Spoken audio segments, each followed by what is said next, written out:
আজকাল অনুষ্ঠান করতে গিয়ে একের পর এক তারকা সমস্যায় পড়ছেন। কখনো গায়ক, কখনো অভিনেতা।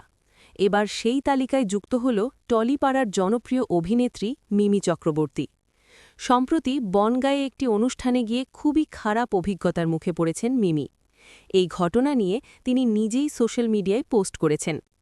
কি ঘটেছিল সেদিন? বনগাঁর নয়া গোপালগঞ্জ যুবক সংঘ ক্লাব থেকে মিমি চক্রবর্তীকে অনুষ্ঠানের জন্য ডাকা হয়েছিল। অনুষ্ঠানে তিনি গান গাইছিলেন। অনেক মানুষ তাকে দেখতে এসেছিলেন। অনুরাগীরাও ভিড় জমিয়েছিলেন। হঠাৎ করেই গান চলাকালীন এক ব্যক্তি স্টেজে উঠে আসেন।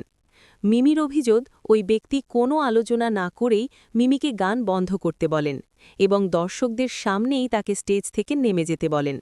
মিমি আরও জানান, শুধু স্টেজ ছাড়তে বলা হয়নি, মাইক্রোফোনে দাঁড়িয়ে তাকে অপমানও করা হয়েছে।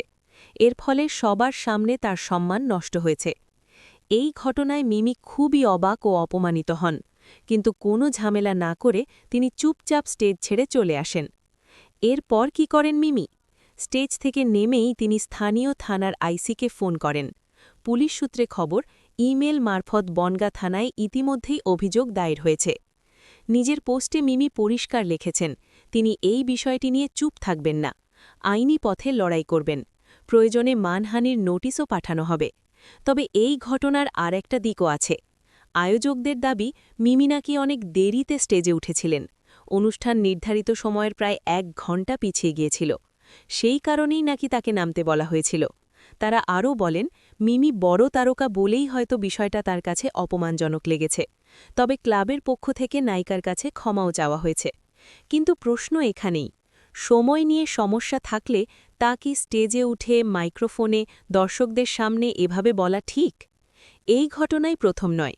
কিছুদিন আগেই একই রকম হেনস্থার শিকার হয়েছিলেন শিল্পী লগ্নজিতা চক্রবর্তী। তারপর স্টেজে অপমানের অভিযোগ তুলেছিলেন স্নিগ্ধজিৎ।